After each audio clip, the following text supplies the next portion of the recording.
So Matthew chapter 6, verse 25, in the middle of this Sermon on the Mount, the most famous sermon he ever preached, he says this: "Therefore, I tell you, do not be anxious about your life, what you will eat or what you will drink, nor about your body, what you will put on." So he brings up what they were anxious about. In that day, there was no refrigeration. They didn't have the ability to store, and so being anxious over, are we gonna have enough food to make it through the end of the season, was a real thing. To us, he would say, whatever you're anxious about, it would still apply. Don't be anxious about whether you'll be single for forever.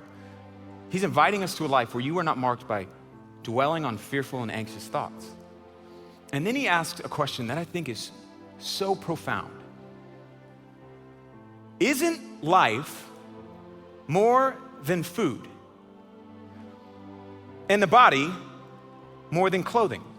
The first idea that I want to highlight from the text is to track down your anxiety. Jesus just asked, is all that life is about food? And all that, like a body in your life is all about food and clothing? Is that the epitome of all life is equal to? Why do you think Jesus would ask that question? What do you think about it?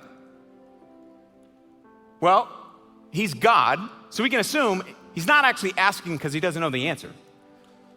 In asking that question, his audience would have been forced to go, yes, life is more than food. In other words, if we knew we had enough food to make it for the rest of our life, would that be the epitome of life? No, there's so much more than that. I mean, food is important though. Yeah, but is life equal food? No, of course not. To us, he would say, is life not more than having a good paying job? Is life not more than being married? Whatever you would be worried about, he would say, isn't life more than that? And in doing so, he forces his audience, just like he would with us, to put into a bigger perspective the object of their worries, because they don't know, of course life is more than just food. And he does what counselors still do today in asking questions to help them more clearly see what they're anxious about. If life is about way more than just having enough food, why would you give so much of your life to being anxious about it? Anxiety comes in the form often of asking a specific question. What if? It feeds off of what if. What if I don't ever get a promotion? What if my mom's cancer treatment doesn't work? What if I am single for forever? What if? And it leaves you there and asks that question, but we never answer the question. We just hang in that, oh my gosh, that would be, oh my gosh, oh my gosh, oh my gosh. I want to encourage you, answer the question. What if I'm single for forever? What if? Then what? What if I am single, or what if the relationship doesn't work out? In other words, I'm suggesting an equation to begin to apply. And the third part of the equation I'm gonna give in a second, but what if? What if the relationship you're in doesn't work out? Answer it. Whatever you're anxious about, answer it. What if it doesn't work out?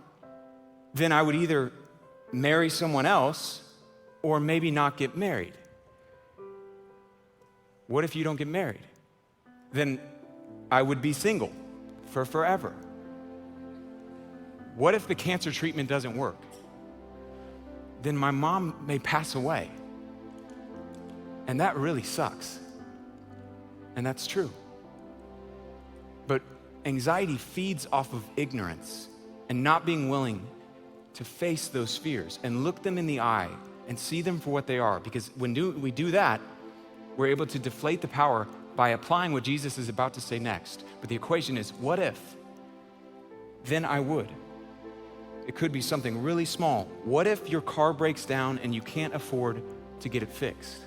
Then I would have to figure out another mode of transportation. As silly or maybe even simple as that seems, so few people actually track down and chase down their anxiety. And so they hang in this fog of fear rather than isolating and identifying, this is exactly what I'm afraid of, and facing it, which is the first step in order to change it.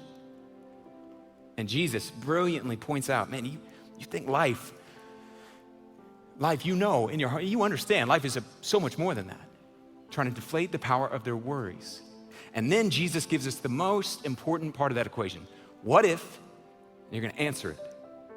Then I would. And he goes to the most important thing to focus on. but God will. What if? Then I would, but God will. Here's where he goes next. Jesus says this, look at the birds of the air. So they're outside, birds fly over. Jesus said, check out those birds. They neither sow nor reap, basically plant and harvest crops, to gather into barns, and yet God feeds them. Are you not more valuable than a bird? And why are you anxious about clothing? Consider the lilies of the field. So he points to some flowers, how they grow. They neither toil nor spin. Yet I tell you, even Solomon in all of his glory was not dressed like one of these. But if God so clothes the grass of the field, which is today alive and tomorrow thrown in the oven, will he not much more clothe you, O you of little faith? Therefore, it's punchline, do not be anxious, saying, what should we eat, or what should we drink, or what should we wear? For the Gentiles, people who do not know God, seek after all of these things, and your heavenly Father knows that you need them. Jesus said, remember, God has promised to provide. The second idea we see from the text, tracked on your anxiety, remember God's promises. This is huge as it relates to that equation. What if? And answer that question. Then I would, but God will. What if, I'll use my own life. I could find myself meditating on what if my wife gets cancer and she dies and I'm left to raise 3 kids all by myself. What if? Then I would be so heartbroken. What if my wife died?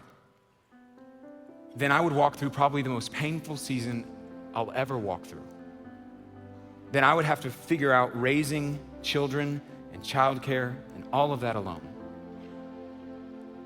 But God has promised he will never leave me nor forsake me. He will get me through it, and he is near to the brokenhearted. What if you lose your job? Then you may have to make some changes in how you spend. Maybe just even for a season while you look and find another job. But God has promised he will provide for you. He is enough, and he's a sustainer, not to provide for all of your wants, but promised, I will provide for all of your needs. And Jesus brilliantly brings them back. He says, man, you're acting like people who don't have a heavenly Father. You have a heavenly Father who provides for birds and lilies and does all of this, and you don't think he'll provide for you? And he brilliantly points out, remember what God has promised. So what if you're single for the rest of your life? Then I would be sad. And I would feel lonely, but God has promised I'm never alone. He will never leave me nor forsake me. He is nearer to me than the breath I breathe. And he will sustain me. No matter what we walk through, if that old girlfriend or boyfriend, what if they start dating someone else? Then I would be really sad. But God has another story that he's writing. And if they're not a part of that future in a spouse way with me, or they're not gonna be a part of my life, God has promised he will work all things together for good. And as you begin to rehearse this, you will begin to experience peace, because there's no magic words that you can say that can prevent a boyfriend from dating somebody else, a mom from getting cancer. But we can cling to God will. God has promised. And when we do, peace begins to be experienced, because peace is beginning to be embraced.